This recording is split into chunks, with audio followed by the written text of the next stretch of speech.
नाशिककरांमध्ये ह्या व्हिडिओची जोरदार चर्चा सुरू झाली आहे। गेल्या काही दिवसांपासून व्हॉट्सअपवर हा व्हिडिओ व्हायरल झालाय।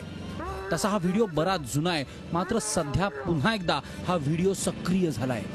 नाशिकच्या टाकळी शिवारामध्ये पेट्रोलिंगच्या वेळी अचानक पोलिसांच्या जीप समोर चेटकीण आली।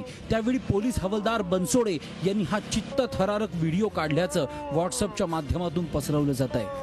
अंधश्रद्धा निर्मूलन समितीनं त्यावर आक्षेप घेतलाय।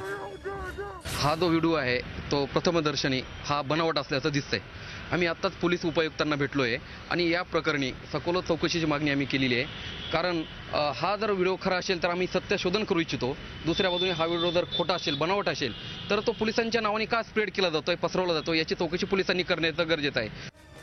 पोलीस मात्र कायद्याच्या चौकटीत अडकले असल्यानं हतबल आहेत। जोपर्यंत कुणी तक्रारदार समोर येत नाही तोपर्यंत कारवाई करता येत नसल्याचं पोलीस अधिकाऱ्यांचं म्हणणं आहे। नाशिकमधल्या पोलिसांनी असा कुठलाही प्रकार झालेला नाही आहे आणि चेटकीण वगैरे जी काही ते क्लेम करत आहे तसं असा कुठलाही प्रकार झालेला नाही आहे आणि या पोलिसांनी सर्क्युलेटी केलेलं नाही आणि आमच्या कुठल्या कर्मचाऱ्यांनी तो शूटही केलेला नाही आहे।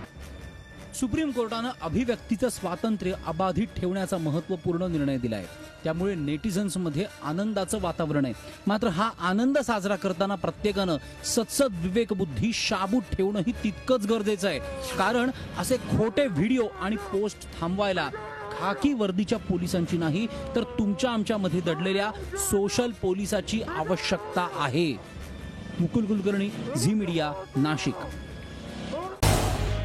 झी 24 तास रहा एक पाऊल पुढे।